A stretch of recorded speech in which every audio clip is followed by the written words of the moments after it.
लेकिन बड़ी खबर यह है कि अमेरिका और ईरान के बीच शांति समझौते पर 17 जून को जो हस्ताक्षर हुए थे, अब ऐसा लगता है कि वो पूरी एक्सरसाइज बेकार गई, क्योंकि पिछले 24 घंटों में लेबनान पर इजरायल के हमलों की वजह से आज अमेरिका और ईरान के बीच जिनेवा में होने वाली अगली बातचीत रद्द हो गई है। और इसकी बड़ी वजह है फ्रांस के पैलेस ऑफ वर्साया।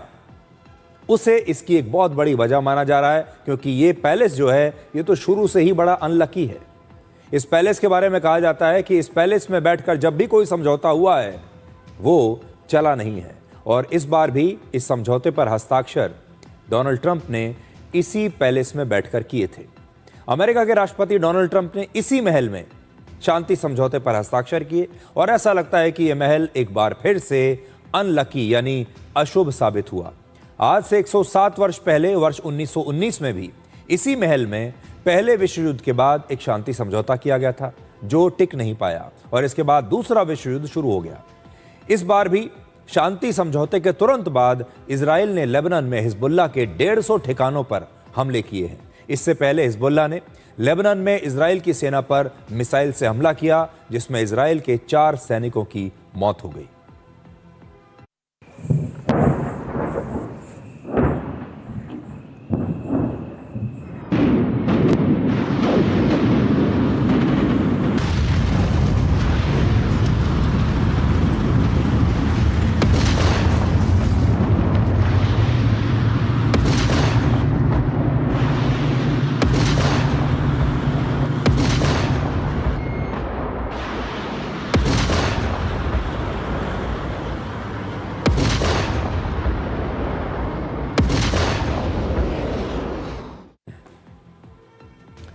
तो क्या इस युद्ध विराम ने अमेरिका और इजराइल की दोस्ती में एक बहुत बड़ी दरार डाल दी है, या फिर दोनों मिलकर कोई नया खेल खेल रहे हैं?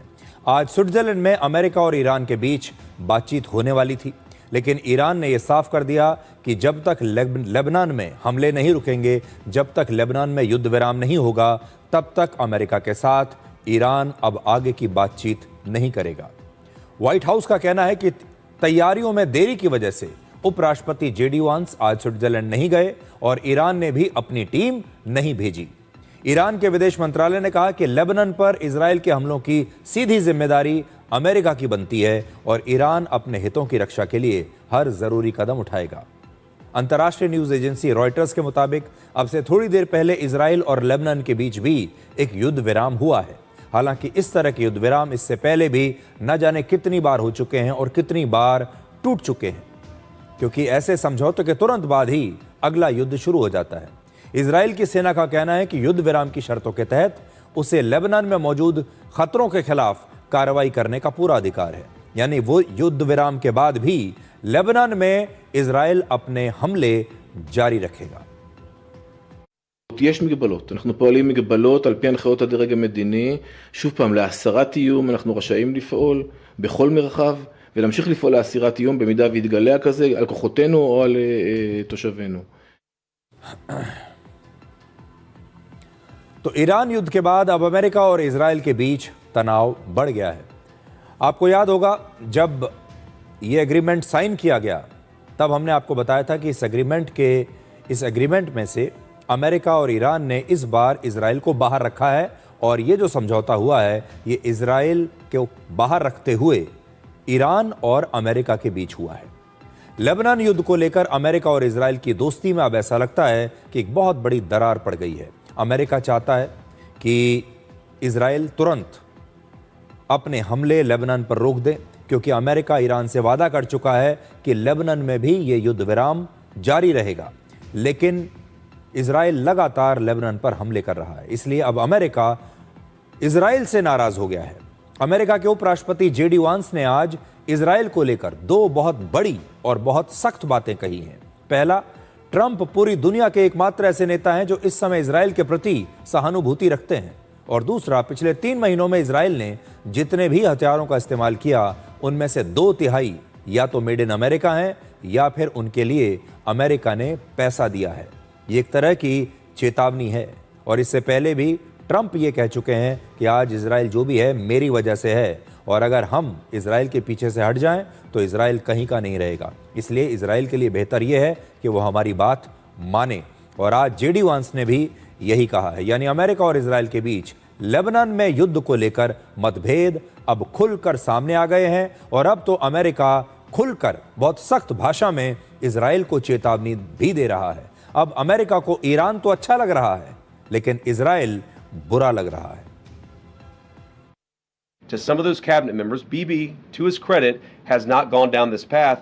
But to some of these cabinet members in Israel who are attacking the President of the United States, the other thing that I would say is that over the last 3 months, 2/3 of the defensive weapons that have protected your homeland have been built by American hands and paid for by American tax dollars.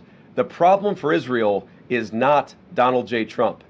And anybody in Israel who thinks their biggest problem is the President of the United States needs to wake up and smell the reality of the situation.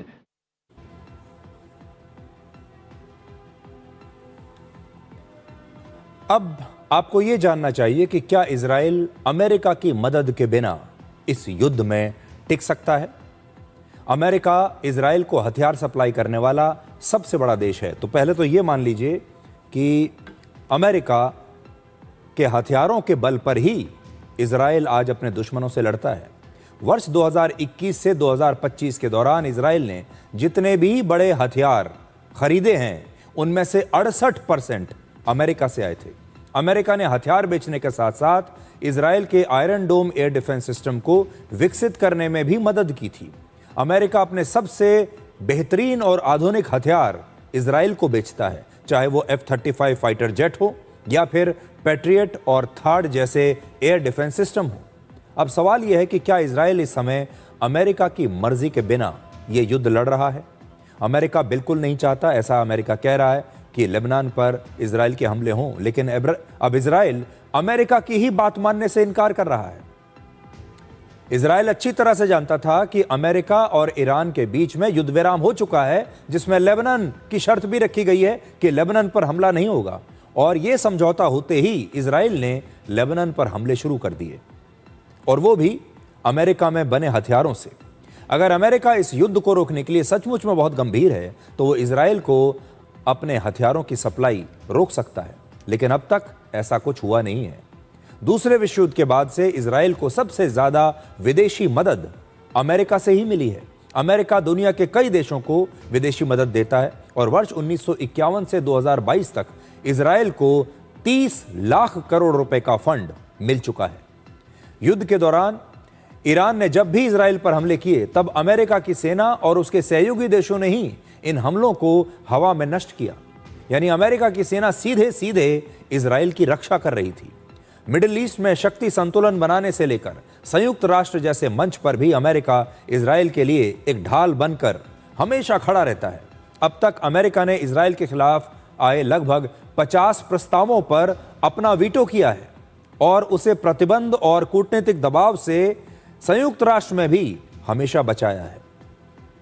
लेकिन आज बड़ी बात यह है कि वही Israel अब America की बात मानने से इनकार कर रहा है और वो ये कह रहा है कि कोई भी देश चाहे कुछ भी कहे, चाहे अमेरिका कुछ कहे, ईरान कुछ कहे, लेकिन इजराइल अपनी रक्षा के लिए जिम्मेदार है और इजराइल अपनी रक्षा के लिए हर कदम उठाता रहेगा।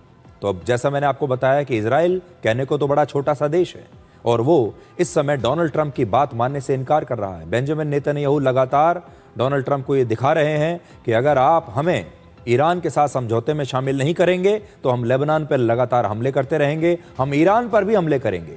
यानी अब इजराइल अमेरिका के काबू से बाहर होता जा रहा है।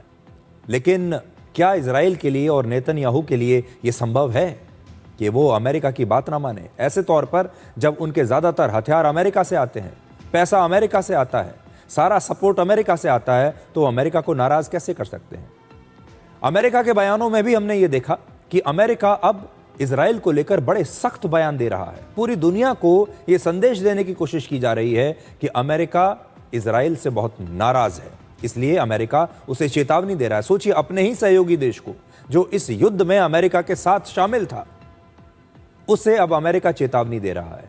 और अगर आप डोनाल्ड ट्रंप के और अमेरिकी प्रशासन के बयानों को ठीक से देखें, हाल के 2-3 दिन के बयानों में, उनमें ऐसा लगता है कि डोनाल्ड ट्रंप अब ईरान को पसंद करने लगे हैं। अब ईरान के तो हितों की बात करते हैं, ईरान के लिए अब वो नरम पड़ रहे हैं और इजराइल के लिए लगातार सख्त होते जा रहे हैं।